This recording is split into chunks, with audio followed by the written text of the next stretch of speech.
রোজকার রান্নার থেকে আজকের রেসিপি চিকেন কাবাব। আজ বানাবো চিকেন কাবাব। তো এই চিকেন কাবাবটা না খুব ভাইরাল হচ্ছে, সবাই বানাচ্ছে, তাই ভাবলাম আমিও বানাই। তো এর জন্য নিয়েছি বোনলেস চিকেন, একটা ডিম, পাউরুটি, পেঁয়াজ, রসুন, আদা আর কসুরি মেথি, আর যেগুলি নর্মাল যেগুলি মশলা, লঙ্কা, হলুদ, গরম মশলা এসব লাগবে। তো এই দিয়ে আমি আজ বানাবো চিকেন কাবাব।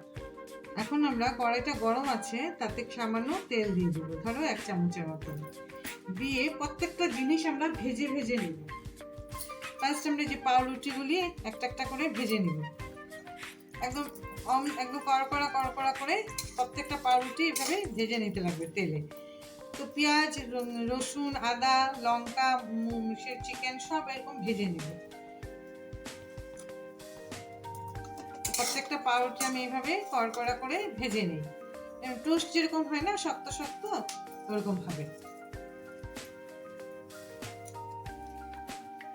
আমি একটা দেখাই, তারপরে আমি এরকম আরো 3টা এইভাবে ভেজে নিব। আর আমি এখানে মুরগির মাংস মিশিয়ে তোমার বোনলেস চিকেন 200 গ্রাম নিয়েছি, তাতে আমি 4টা এরকম পাউরুটি নিলাম। তো এরকম দেখো এইভাবে 2 পিঠ এইভাবে লাল লাল করে সবগুলি পাউরুটিগুলি ভেজে নিয়েছি। এখন আমি তাতে আর ধরো 1 চামচের মতন তেল দিয়ে দিলাম, দিয়ে তাতে আমি এখন দিয়ে দিব যে পেঁয়াজগুলি ভাজার জন্য দিয়ে দিব,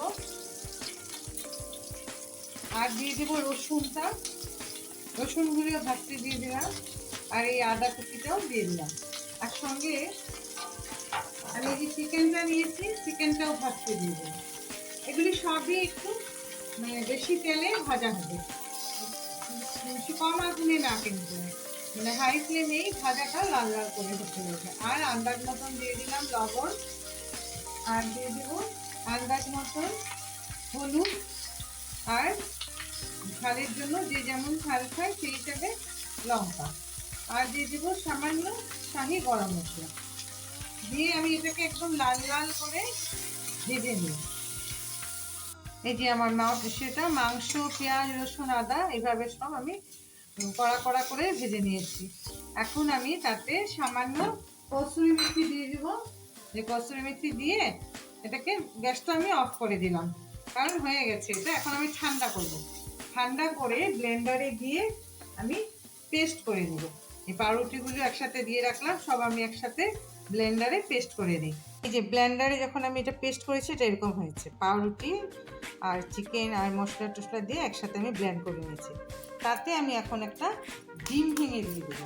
এই ডিমটা দিয়েও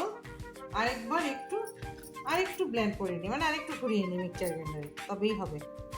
এই যে আমি পেস্ট করে নিয়েছি মাংসটা, পাউরুটি আর যা মশলা ছিল পেস্ট করে নিয়েছি। এখন আমি এটাকে কাবাবের শেপ দিয়ে দেবো। তো এরকম করে এটা ঠান্ডাও হয়েছে, তো এখন আমি এটাকে কাবাবের মতন শেপ করে তেলে ভেজে নেবো। এই যে আমি একটা বানালাম, এই আরেকটা বানিয়ে দেখাই। এভাবে নিয়ে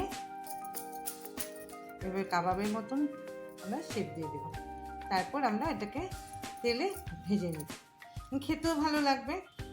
তো আমি এখন ভাজা শুরু করি।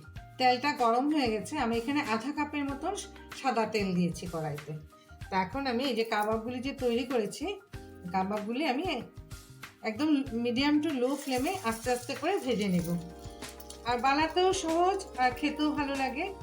তো এইভাবে আমি সবগুলি মিডিয়াম টু লো ফ্লেমে একটা একটা করে ভেজে নিই, আর কিছু করার দরকার নেই। আর তেলটা বেশি একদম চুবা তেলে ভাজবো না, এমনভাবে তেলটা দিয়েছি যাতে কাবাবের আধাটা তেলে থাকে, আবার উল্টে দিলে আর আধাটা ভাজা হয়ে যায়।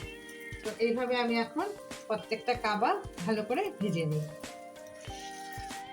এই যে কাবাবগুলি আমি এইভাবে 2 পিঠই লাল লাল করে ভেজে নিয়েছি। এখন একটাও ভাঙেও নেই, কি সুন্দর হয়েছে। তো এগুলি এভাবে আমি এখন তুলে নিব সবগুলি। এগুলি কিন্তু আমরা বার্গারের ভিতরে বার্গার বানাই যে তাতেও দিতে পারি, বা ধরো চাট বানাই যখন ঘুগনির চাট, এতেও দিতে পারি। তো খেতেও ভালো লাগে। 31 আসছে, পিকনিক তো হবেই এখন ঠান্ডার দিন। প্রথম শুরুতেই যদি আমরা এরকম বার্গার ডিম সিদ্ধ দিয়ে শুরু করি, এই কাবাব ডিম সিদ্ধ দিয়ে যদি শুরু করি, ভালোই লাগবে। তো এখন আমি সবগুলি নামিয়ে নিই।